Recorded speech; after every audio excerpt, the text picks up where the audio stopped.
Hey guys, today I'm going to talk about the show The Haunting of Hill House.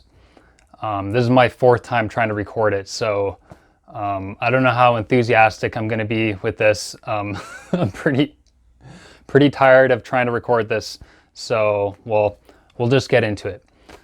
This show, I first watched the first episode back in 2018. I couldn't make it through the first episode because I fell asleep. And I didn't think I was really into what I saw. But I always wanted to come back to it because the show is helmed by one of my favorite current horror directors, Mike Flanagan.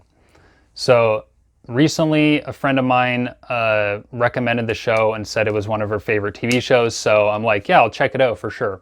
Shout out to Jillian. So the show is basically about a family that moves into a house and the parents are renovating the house to sell the house. And it cuts back and forth between the past and the present.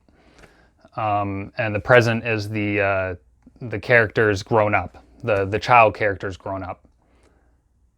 So the acting overall is really good, especially for, what is her name? Theo. I'm not good with character names for TV shows, even though I watched the full season of it. The child actress that plays Theo does an amazing job, and same with the adult version of the character. I didn't really like the actor that played the adult version of Steve. He felt a little stiff at times. The actor that played the father did a really good job. He's always great and is often shows up in Mike Flanagan's films. And Carla Gugino, I don't know if I'm pronouncing that right, she's always great and beautiful. This show does a great job of transitioning between the past and the present. The editing is excellent. It does that thing a lot where you'll be in the past and then it'll cut to the present, but you won't know that it did the cut.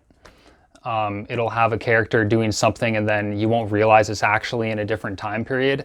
It messes with you like that. And the show also does a really good job of balancing the horror and the dramatic elements. If it were focusing too much on the horror, it would run out of steam a lot quicker. TV shows are notorious for not being able to make things scary for a long period of time. So I think having that element of drama that runs throughout the emotions that it brings up balances things out very well. And I didn't expect this show to be as emotional as it is, especially towards the ending in the last episode. It kind of takes away the horror elements altogether and just kind of becomes a drama. I wouldn't suggest watching this show at nighttime unless you don't want to be able to get to sleep. The first episode that I watched, I was passing out again through that episode, but I managed to watch the whole thing. I was too freaked out to go to bed, so I ended up watching an episode of The Simpsons. That's all I have to say about this show. It was great. I definitely recommend it. If you're a fan of horror or not, I think you'll still get something out of it.